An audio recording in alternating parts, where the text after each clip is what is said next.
Good morning, everybody, and welcome to Six Big Ideas from 2019.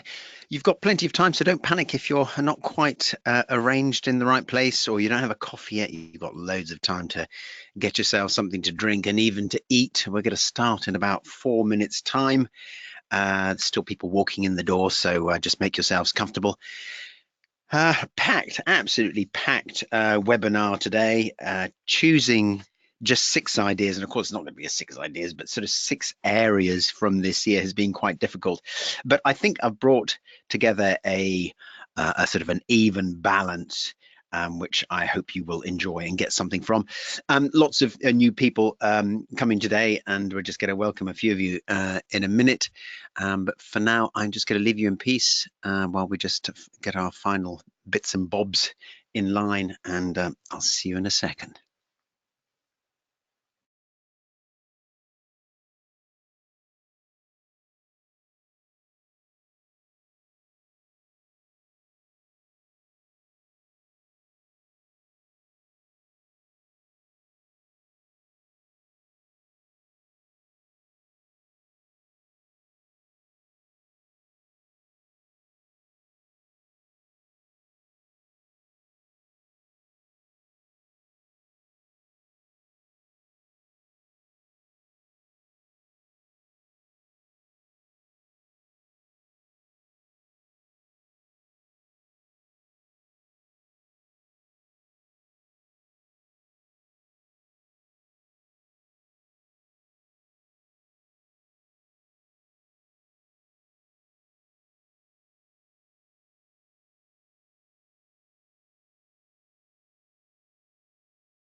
Hello and welcome if you've just joined. I'm Paul Furey and welcome to Six Big Ideas from 2019.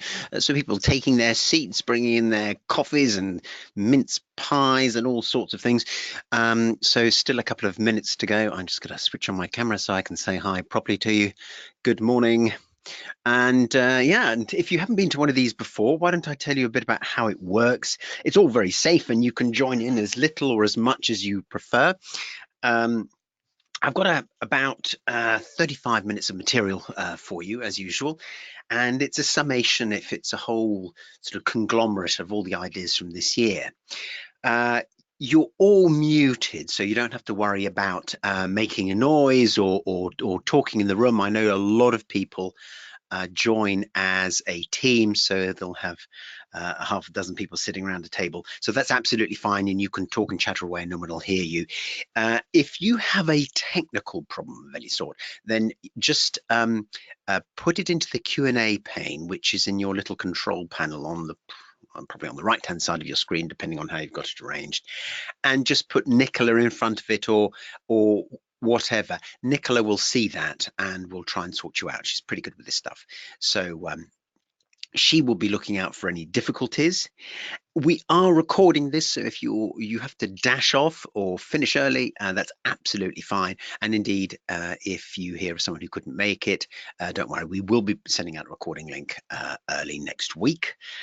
And that's it really. There's a Q&A session at the end, and that'll be at around about 10 past 10.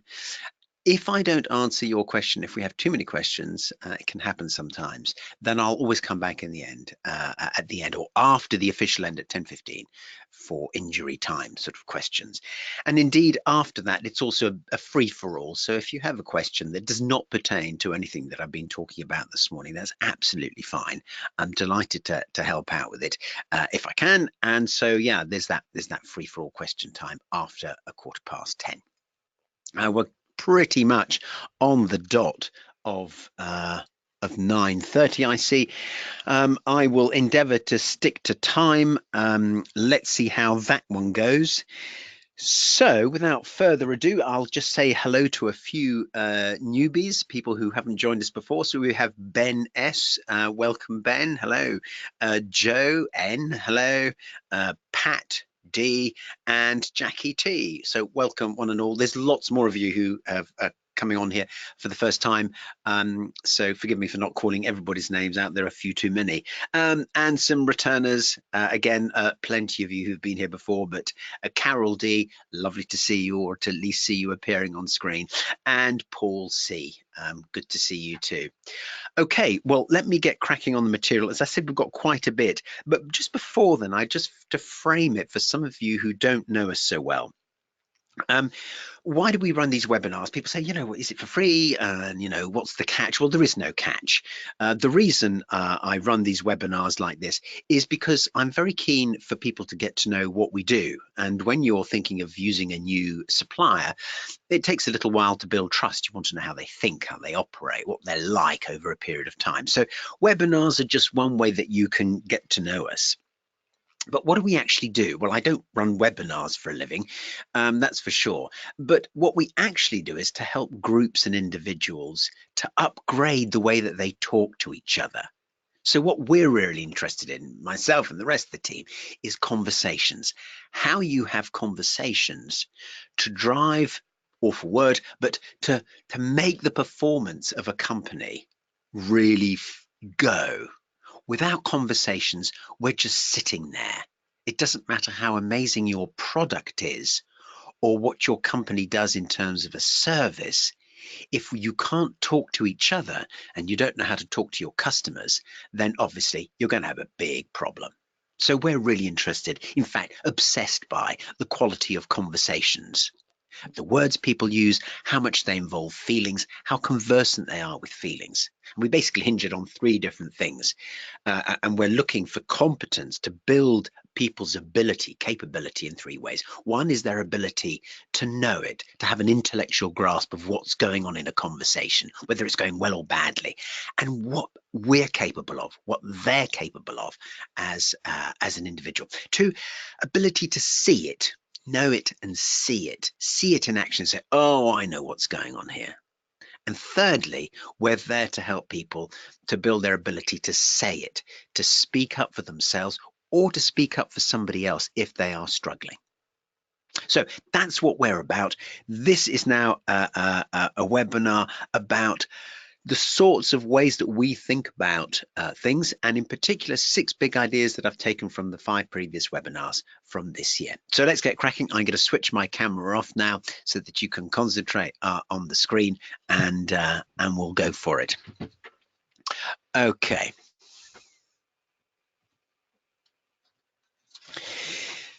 So firstly, I thought I'd start off by talking about a concept that we use quite a bit with clients and indeed amongst ourselves. And what this is a remedy to is the fact that most of the time we and that's as people, individuals in life, as well as people in business, spend far too much time thinking about the apparently logical stuff, the content of what we are talking about, the facts. So we tend to live. I'm just going to quickly call up another screen. There we go. We tend to live up here. And when something goes wrong up here,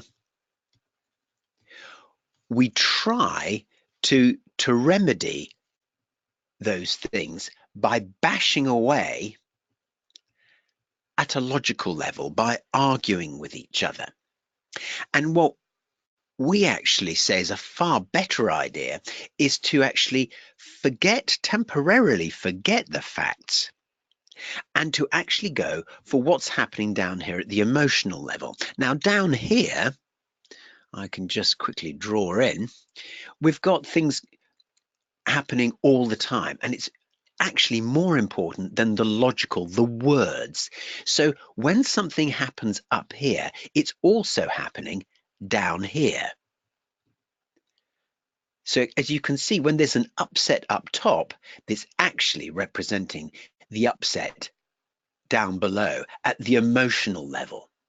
So if we want to be successful at navigating the facts of a situation, people's intellectual positions, paradoxically, what we actually have to do is to go down to sort out the feelings. And that is indeed a shortcut. And I'm going to speak more about doing that in some detail a little bit later on this morning. Now, how do we know when it's time to leave this top bit? Well, there are some clues. There are always clues. And here they are. The first one is that people start setting ultimatums. We start to threaten each other. If you don't do this, this will happen. Or if we don't make the decision now, that will happen. And that's just one device that we use to push people along, to get them into a position that we want them in. But inside, of course, they haven't changed their minds, and often they won't change their behavior. They won't actually go away and execute what they said they would. We also know that things are starting to go wrong, that it's time to depart from facts when people start to look uncomfortable. We're highly practiced as human beings from when we're tiny to recognize emotion. But interestingly, as we grow up, we are encouraged less and less to actually pay attention to it. We see each other drawing breath as if we know when someone's about to say something, but often we'll cut them off because it's inconvenient, because we don't want to hear what they have to say in case it goes against us. And in fact, we probably already know that it's going to. And we interrupt each other. And we do that with various levels of ferocity. But the thing that's the biggest clue, no matter how nicely it's being said, is whilst people are making their intellectual points, you will notice that they also start yes-butting. As soon as people start yes-butting, you know that they haven't really listened to what was said before. They have actually been constructing their own argument. They've actually probably gone rather deaf to what was just said before. So those are some of the clues that should tell us actually it's time to stop thinking about facts and it's time to think about feelings. And we're going to come back to the feelings again and again this morning. Okay, well, let's go for the big stuff now. Hang on, let me just get rid of that clue title. Here we go. So here is the big stuff. Anger and aggression. This is a particular interest of mine because it's something, if I'm honest, that I have struggled with in my family life, my first family with my mother, and as I grew up. And in fact, the whole reason I ended up in this job was because one of my managers in my early years in the hotel industry, we're talking about 1989, sent me on this amazing course where I found out all about, well, essentially just how angry I was and how I was misfiring in how I actually expressed it. Now, you know, what is anger all about? Where does it come from? Where does it start? And that's what I'm going to explain just for a second. Well, I suppose quite a few people think it comes from terrible Christmas music. Well, no, it doesn't come from terrible Christmas music. Is it all about Brexit? No, it's not about Brexit. Is it about visits to IKEA? No, actually, it's not about any of those things. Actually, anger comes from something that I didn't expect, and it took quite a long time to get my head around, and that is a point of fear. Fear and sadness and loss are the seedlings for anger. Now, how does that work out? Okay, think about it. When you're little, be it a little boy or a little girl, when you got frightened, when you became sad, when something bad happened, you didn't know what to do, you had a couple of alternatives. One was to keep on being sad and small and fearful and hope that somebody came and helped you out of it. Very few of us as children get to see the fear and the sadness through to a natural conclusion. But what most of us discover is anger, because anger enables us to fight our way out of an apparent position of weakness. And so anger becomes the very, very quick, lightning quick solution to fear. Another way to look at this is what's going on at a neural level. At a neural level, and this is actually what's being sparked off initially with this fear, we have a couple of little critters in our brains right at the top of the brain stem called the amygdalae. Now, the amygdalae are the main centers for producing those neurotransmitters that tell us I'm frightened, I'm angry, I'm fed up. But that all gets mashed up. And as I said, with our socialization, it immediately turns into anger. Now, another way to look at it, and it's also it's concurrent. This is not instead of, is to look intrapersonally. Now, so what's happening inside me? Well, as I said, there is this little rabbit, this frightened child inside us. Now, the interesting thing is that once you start to look for it, even though apparently you may think you anger very quickly, and lucky you if you don't, you'll see this in slow-mo, it is possible to notice or to learn to notice the smaller, more vulnerable feelings before the anger bubbles up. And literally, with a bit of practice, you will find you actually have quite a few seconds to make a fresh decision. And you'll remember that your grandma or a significant other older, usually lady in your life, would tell you to count to 10. As it turns out, that was incredibly wise counsel. Pausing and noticing ourselves, slowing down as adults to notice, or as I said before, to see it, to see what is going on, is probably, for me, at the core of emotional intelligence. It's the way to get really smart really fast. You don't have to read any other books about it. But if you slow down and watch yourself and notice what you're feeling, then you can make all kinds of really smart decisions about anger and aggression and all the other bits and bobs. Now, one of the consequences, and one of the biggest consequences of anger and aggression, is that it makes us rather hard of hearing, well, notionally speaking, and then insensitive most of all. And then soon after that, it makes us right. And then it makes us scary. One of the things that has turned up on these webinars again and again is people asking, what do I do with someone who intimidates me? What do I do if they've been doing it a long time? How do I break it to them, the very person who's intimidating me? So anger not only is very debilitating for ourselves and our ability to process intellectually, but it's tremendously debilitating for the people around us. And even if you work in a very roughy, toughy environment, I don't know, the city or manufacturing, I know I'm stereotyping, but please don't underestimate how both women and men feel about anger and how they react to it. Most of the time, we're reacting in fear that then turns into anger in return. Okay. Away from that anger and aggression stuff.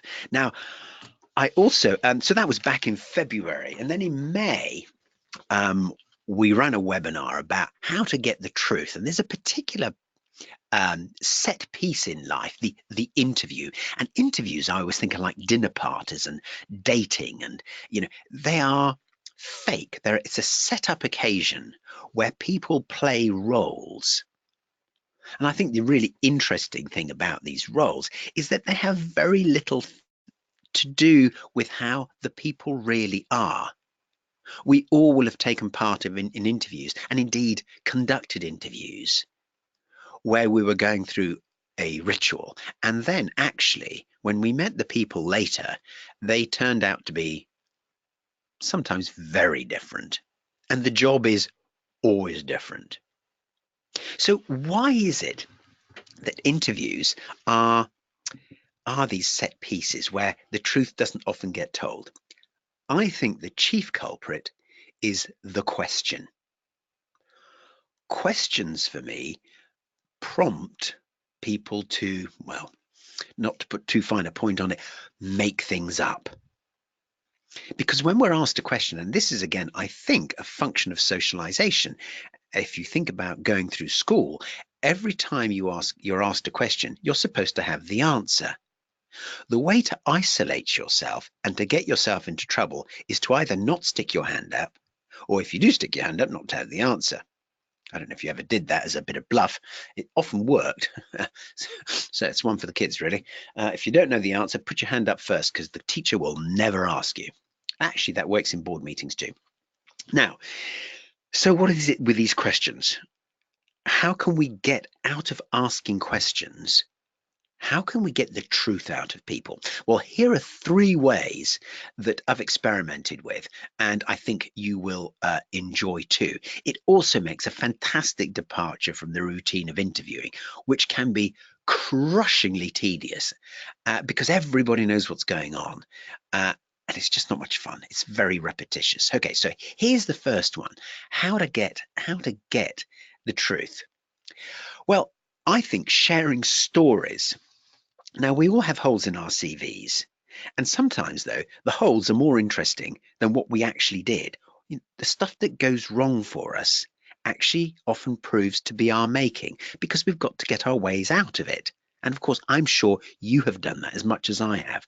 I've had some really embarrassing jobs that now I think of with a great deal of pride. I've been a chef in a Greek restaurant, a postman.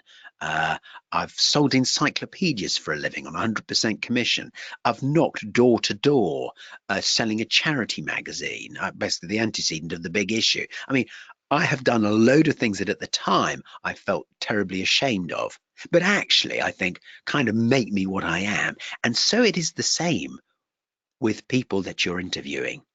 So to share a story, and what better way than to actually share one of your own disasters and then say, well, tell me about a bit of your CV that you would hope I wouldn't ask you about, or that you think, oh, that was an absolute car crash, and see what happens. The second way of doing it is to actually get them to convert the narrative. What do I mean by that? Well, when I'm coaching, and if you do coaching, I'm sure you'll find the same thing. Or maybe even when you're just asking somebody, debriefing somebody from a meeting or whatever, and you say, and what I get is a lot of description. I say, well, so how did you do that? And then they describe it. Or what did you say? And then they go on to describe it. So then I stop them as soon as I can, and well, with language like, well, do it with me now. Show me now. I'm him. What did that sound like? Run that past me now. Now, it's quite a strange thing for people to get their heads around, and sometimes they don't get it. So be prepared to persist, maybe even 3 or 4 times, to say, no, say it to me now like you said it to them. After a bit, if it's with your team that you're doing this, they will get the hang of it. And in fact, they will start to relay stories in a way that you can really get an impression of how they actually behaved in the situation. Interviewees might not get it, but it's an interesting experiment to find out if they're really paying attention. Are they really present? Are they really understanding what you want from them? The third device that you could experiment with, and this is probably my favorite of all time, is giving live feedback. Now, you'll know that when you turn up for an interview, you tend to get the feedback sometime later from, I don't know, from the headhunter or whomever. I like to introduce real feedback at the moment, at the time, because it gives me the opportunity to understand how the person deals with real feelings in the moment, not just what they tell me they do. And what better way to get somebody to have real feelings than to tell them what you think of them or how they have made you feel? The flip side of this is just as interesting because, yes, it's quite usual for the interviewer to give feedback. But what I also would do is to ask the interviewee to give you feedback. And that will give you an idea of how brave they are, how observant they are, how much they're willing to stand up to authority, how emotionally switched on they are. Were they judgmental or did they talk about their feelings? So this is and there's a particular structure. So now we'll get on to a little bit of how to here. There's a particular structure that we've always used in feedback, and this is what I got from that very first program back in 1989 that my manager sent me on in pretty quick time, because she recognized that I really didn't get how to convert feelings about people into useful information. And this is how you can do it. And I'm just going to very quickly, there we are, just create another screen. Okay, so there's a couple of bits of information that the other person needs to know. One is how you feel, or in this case, how I feel. If I'm giving you feedback, is how I feel. I was impressed. And the second thing is what that feeling is about. I was impressed when you dropped all your papers on the floor, but you didn't panic. I was really pleased when you told me so openly about the difficulties you'd had in your last job with your boss. And then on the flip side, I'm slightly skeptical that you found, that horrendous merger quite as easy as you make out. So in giving that feedback, of course, then you're actually going to get a reaction, and then you'll get a glimpse of the real person. And indeed, encouraging them to give it back to you, as I've already said, is a great way to find out how honest they are prepared to be. And nobody can tell you how honest they are going to be. Because, well, you may or may not believe them, but the point is, it's so much better to get the demonstration. Okay, so much for live feedback. So then in October, fast forwarding to October, we got into conversations and what can go wrong with conversations. And the one before, I think it was in the August webinar, it was how to repair a conversation that's starting to go wrong. But October was how to repair a conversation that's already crashed, that's already broken. Now, the fact is that people and conversations go wrong for all sorts of reasons, and we all know what it feels like. It can range from the mildly embarrassing to the really awkward and frightening. And it seems difficult to figure out sometimes when you're on the hoof what to do about it, how to sort it out, how to extricate ourselves from the battle. But there is a way to make some very simple, very rudimentary decisions about what to do first, about what to fix first. And that's what I'm going to show you now. Essentially, in a conversation that's going or has already gone wrong, there are only two positions that can possibly exist, strangely. Now, if you have a look at this table, these are relative emotional values. But in scenario number one, just here, scenario one says that actually I think I'm feeling just a little bit better than you. Now, we might both be rather off balance or fed up, but I still have foresight. I still have that ability to stand back. I can still, as we say, see it. I know it, and I can see it happening. And in that scenario, the most useful thing I can do to repair the conversation is to empathize with you. And I'll come on to that in a second, what it sounds like. Now, if we find ourselves in scenario two, where I think I'm the one who's coming off worse, you're not paying attention to me, you've maybe raised your voice, I'm not getting a word in edgeways, then the natural and best choice that I can make is to be assertive.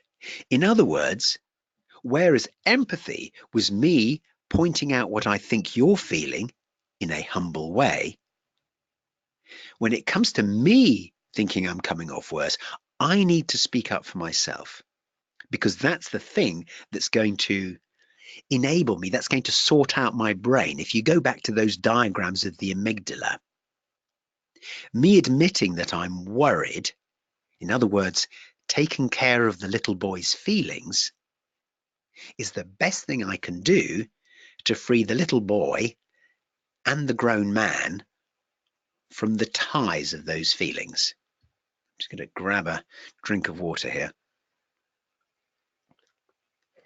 So what does that actually sound like? So the empathy, first of all, let me just, here we go. Yeah, so this is the empathy piece. Empathy is, as I said, all about noticing and then proving that you've noticed how the other person is feeling. You sound annoyed. We can also use look. You look worried. You seem apprehensive. Now, that's already an amazing gesture you've done there, but actually we can do more. We can say what we think it's about. You sound worried about the budget, and so on. Okay, now the assertiveness, as you can imagine, is just the other way around. It's me talking about my feelings. I'm worried. I'm unhappy. I'm really fed up. I'm anxious. Actually, I'm afraid about this budget, about the new arrangements, about the downsizing. So in a very few words, and I stress a very few words, we can communicate a huge meaning and get either them or ourselves off the emotional hook and repair the conversation. And remember from one of the first diagrams I showed you this morning, it's repairing that mess underneath, not the logic, that is going to do the magic for you. Okay, I'm going to move on now.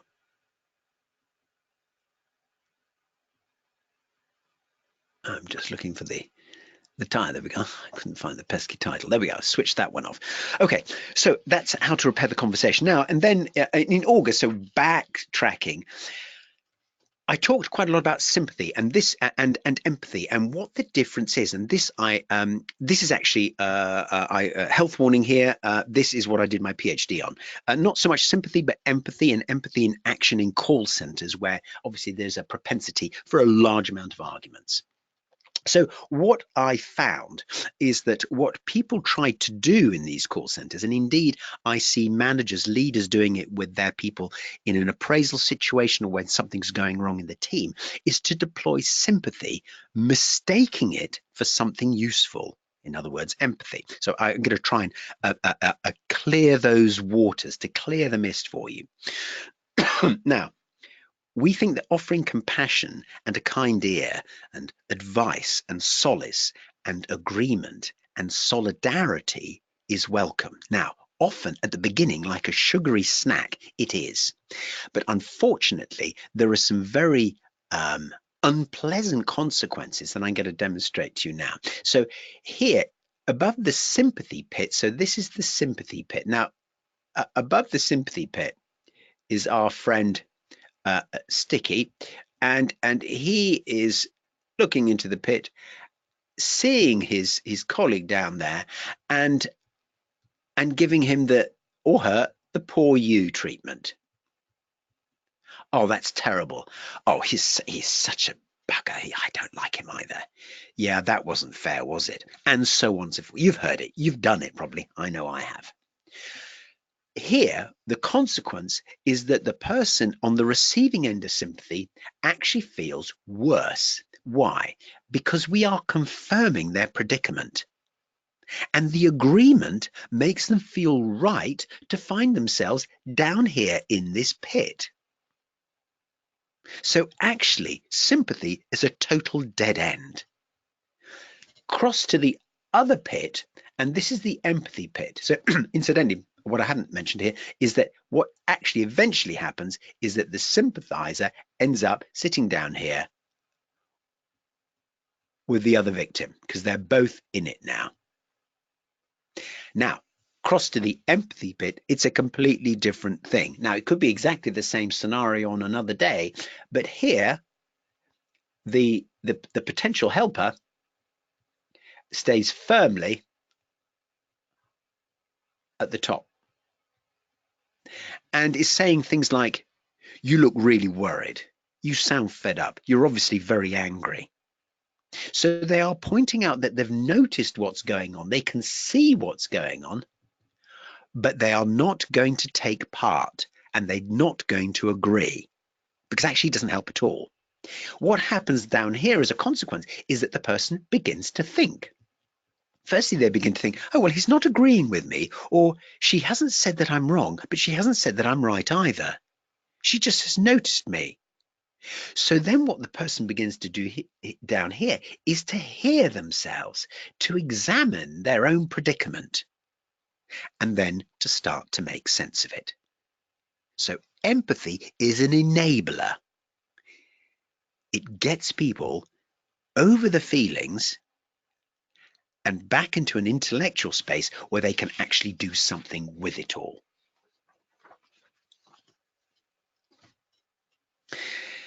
And finally, in October, some do's and don'ts. We did 6 do's and don'ts of having a real conversation. And I'm going to positively hurtle through these in the last 5 minutes. I can't believe I'm on time. So firstly, okay, do's. Do be honest about your feelings. This is the piece in coaching that we find takes people the most time to get their heads around. Sometimes because they think feelings are personal, other times because they think feelings don't belong in business. The joke, and it's not on them, it's on all of us, is that feelings are there whether we pretend otherwise or not. We are sentient beings. We operate on feelings. They get us out of bed. They make us start companies. They make us hire and fire people. They rule the stock exchange. Feelings make us do things, and to not acknowledge them is bonkers. Here's the second one.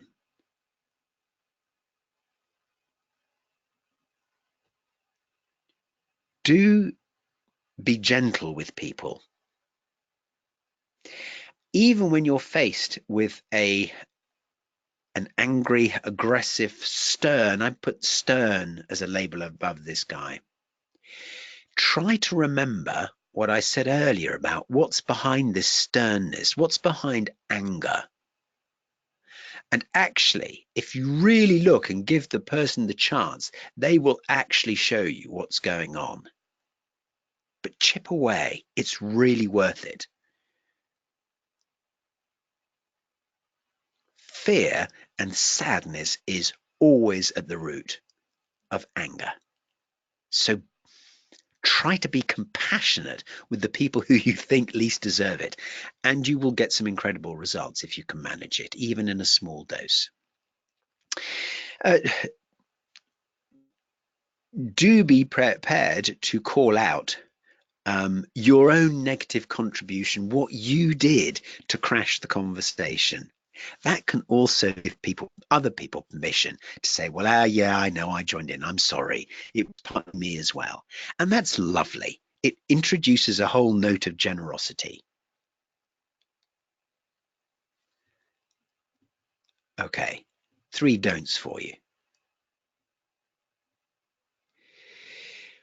Don't crush people's feelings and ideas and butt them out of the way because you can. And sometimes you and I will have done it really without knowing it. Sometimes we're in a position of power or authority in the room that's just given to us by our position in the company, or sometimes by me because I was hired to speak, or I'm facilitating, or I've been asked for my opinion.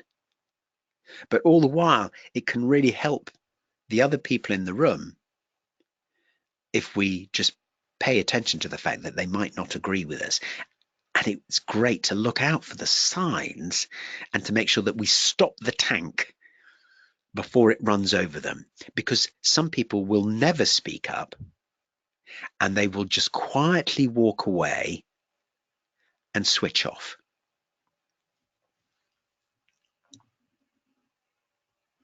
Secondly, whoopla, hang on a second, I've still got the do them. That's confusing, isn't it? Apologies. Being right isn't enough. So when the door is locked, stop pushing. In other words, stop pushing when they stop listening. Instead, try to switch into listening. So when you've fallen in love with your own idea and you know it, and you're explaining it for the 3rd time, and you're becoming passionate, and the other person may even be nodding but isn't saying much, stop. Even if you just stop bashing against that door and give them a chance to open it for you, because only they can do that.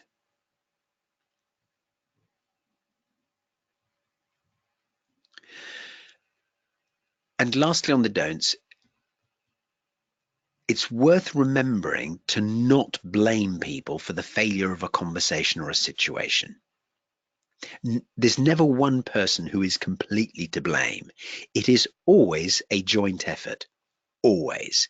That could be in a conversation between 2 people, or in a board or executive meeting or a team meeting that's fallen apart. Even the people who are staying quiet are helping it to happen. Being submissive is not the blameless part of an argument. You know, we need to realize that we're contributing and find some way out of that hole. But pointing the finger is just not a useful way to root out what went wrong. Okay, it's time for a few questions. That's the material I had for you this morning, and I'd be very interested to read what questions you have. So this is the time, excuse me, to get your thinking caps on. I'm going to just pause for a second. I'm going to have a drink of water and let you think of what questions you'd like to put. So yeah, have a think now. or an idea, maybe you have a counter idea, something, another position that you'd like to share. I'm going to just stay quiet for a second and let's see what you come up with.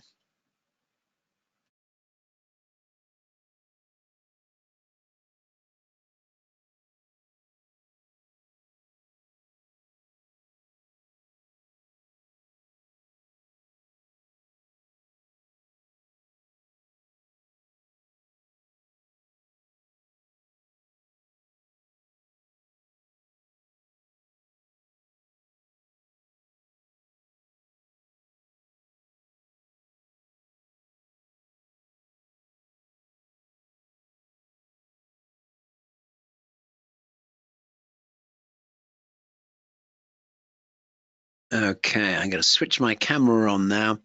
I've got one question here, and that is, and there's a couple appearing on the screen now, and that is about being too annoyed to operate, and in particular, the question is, what happens if I cannot listen because I am too annoyed? Yeah. So what that's about is you're trying to do the right thing, and perhaps it's coming out wrong because your feelings are too big. You remember the neural pathways drawing.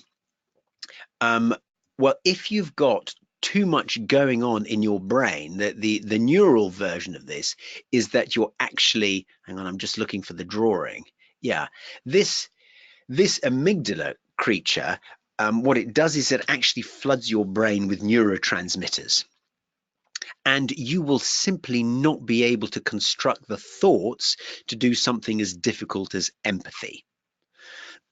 So you're much better off not even trying and just say what your feeling is, and then that'll calm the amygdala down, so that you can actually say something more sensible, or to pay attention. And in fact, there are now studies that we can now do scans in real time, and as soon as we mention our feelings, there's another bit of the brain which is actually around about here,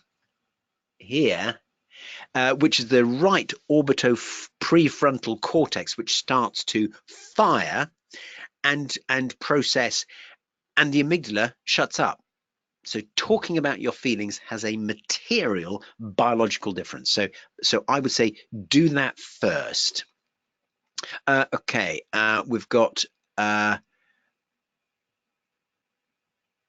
Pe- uh, Peter.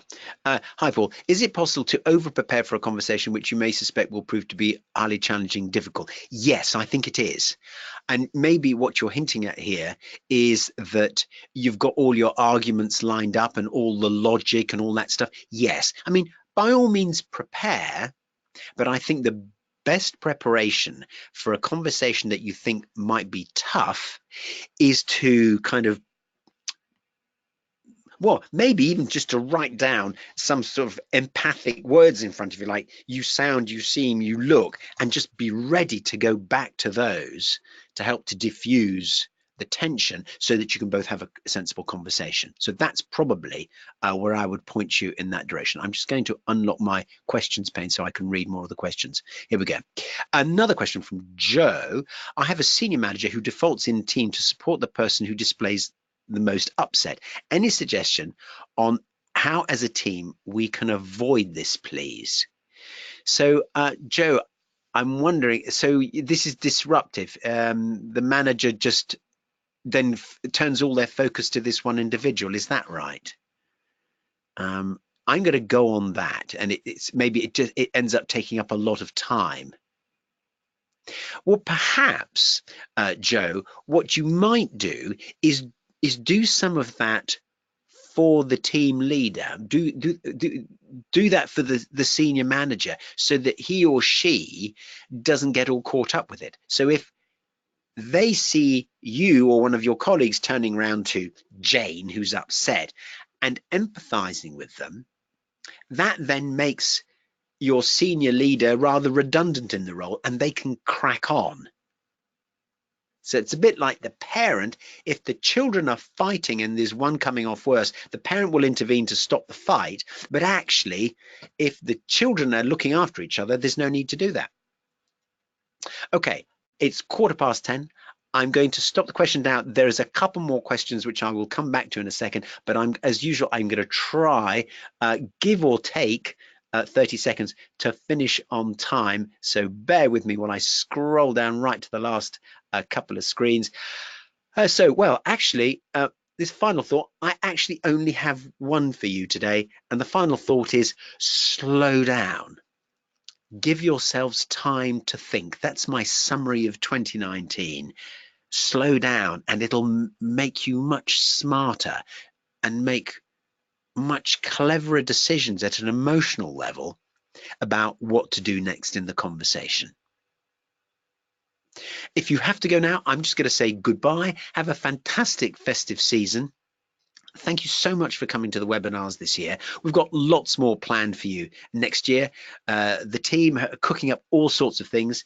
And Nicola, I have to say, is an absolute fantastic support. She's sitting right above the studio here, does all the really difficult jiggery pokery leading up to all these webinars and runs the databases and the lists and makes sure that you get to the right place at the right time and we don't hassle you with unwanted invitations and stuff like that. So a big thank you to the team. A big thank you to you for trusting us with your time, and I'll see you on the other side of Christmas and an election. If you can stay on, fantastic, but I'll just pause for now whilst you sort of clear the decks.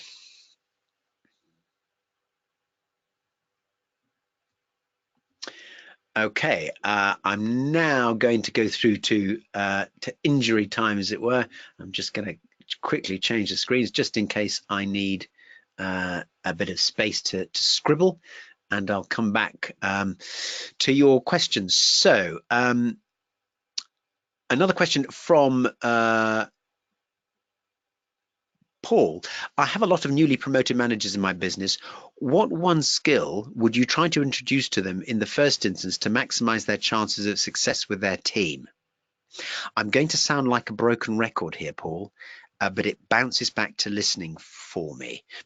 I think one of the things, if I think back to my early days, so my first management role was in the army. I was 18 years old. I had a platoon of 93 boys. They were boy soldiers, so that put them at sort of 14 to 17 years old, something like that. I had a platoon sergeant and a corporal, and one of the things that you learn very early on in your army career is to listen, is to take advice. So yeah, listen and take advice. Listen to your people. Don't worry about having the answers, and be prepared to take advice. And they will have a much more enjoyable launch into their management career. Yeah, it takes the load off. It's just more fun if you're prepared to not know everything.